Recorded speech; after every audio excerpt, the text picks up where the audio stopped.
Me voici en silence, Jésus, mon bien-aimé. Je me présente à toi. Bonjour, chers amis. Aujourd'hui, nous allons discuter.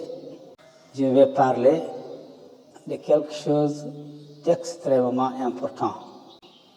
Donc, voici le titre. Qui est Isa ibn Maryam? Qui est Jésus-Christ de Nazareth?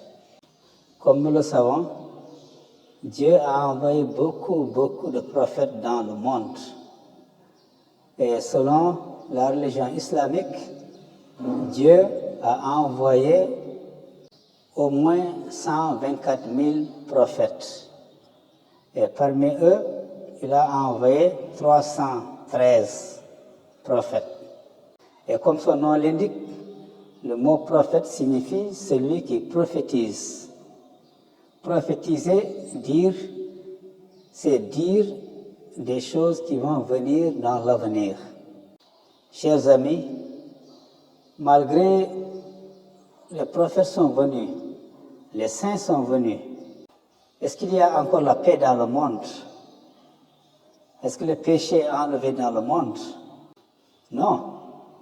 Le monde devient de plus en plus mauvais. Il y a de plus en plus de guerres, de divisions, de séparations. Ça veut dire qu'il reste encore beaucoup de choses à faire. Et ça veut dire simplement que les prophètes ne peuvent pas amener une paix totale dans le monde. C'est vraiment terrible. Les parents n'écoutent plus les enfants. L'être humain aujourd'hui devient de plus en plus égoïste, de plus en plus matérialiste. Souvenons-nous ce qui s'est passé dans le jardin d'Éden. Adam et Ève ont désobéi à Dieu. Ils ont suivi le serpent plutôt que Dieu. Et le résultat, c'est que le péché s'est transmis de génération en génération jusqu'à aujourd'hui, au moment où je vous parle. Donc le problème, c'est qu'on a besoin de quelqu'un qui va enlever le péché du monde.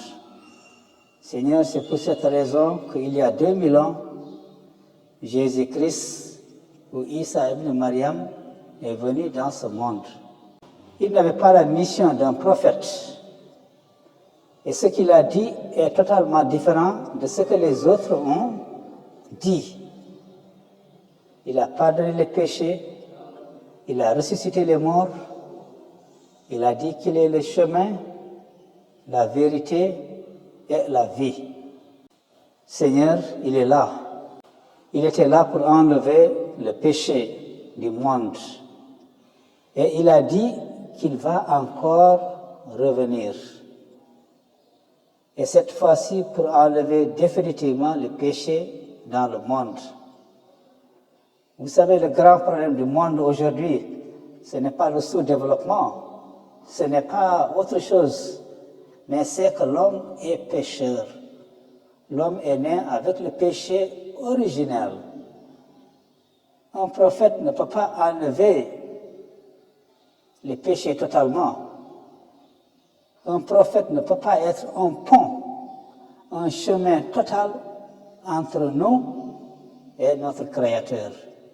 Il faut quelqu'un qui est né sans péché, quelqu'un qui est saint, quelqu'un qui est pur, quelqu'un qui peut être un sacrifice, et pour que nous puissions atteindre notre Seigneur, et quand nous mourrons, nous allons être avec notre Seigneur éternellement. Chers amis, Dieu ne peut pas vivre avec le péché. Dieu, il est saint, il est pur. Il faut que la personne qui doit demeurer avec lui soit totalement pure et sans péché.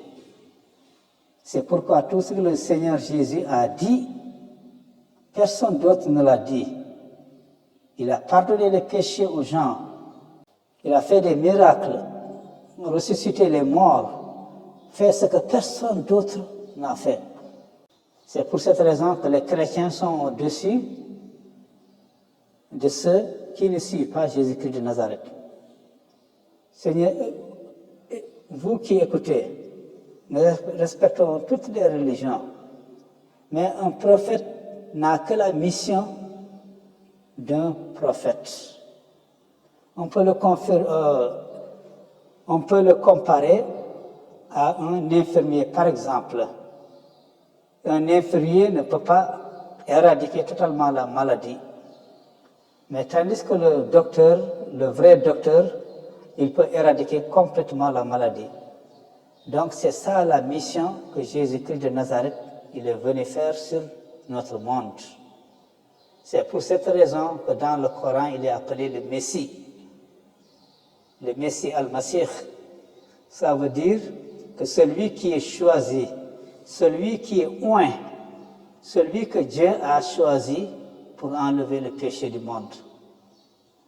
Vous qui m'écoutez, c'est ça la principale différence entre Jésus et le reste, n'est-ce pas, des prophètes. Il y a eu des centaines de prophètes, des milliers de prophètes selon l'islam, mais jusqu'à présent, le monde continue à souffrir encore. Ouais. Il faut la présence, n'est-ce pas, d'un Messie pour éradiquer complètement le péché. Et si nous acceptons Jésus-Christ dans notre cœur comme notre sauveur personnel, lui, il a dit, si vous m'acceptez dans votre cœur, moi je serai votre garantie auprès, n'est-ce pas, de Dieu Tout-Puissant. S'il vous plaît, réfléchissons. Le temps passe très vite et que notre vie est limitée sur la terre. Demain, nous allons mourir. Nous ferons face au Seigneur. Le Seigneur ne peut pas accepter quelque chose qui est sale, quelque chose qui est impur. La seule façon de nous enlever du péché, la seule façon de revoir le Seigneur un jour et de vivre avec lui éternellement, c'est d'accepter Jésus-Christ comme notre Seigneur et Sauveur personnel.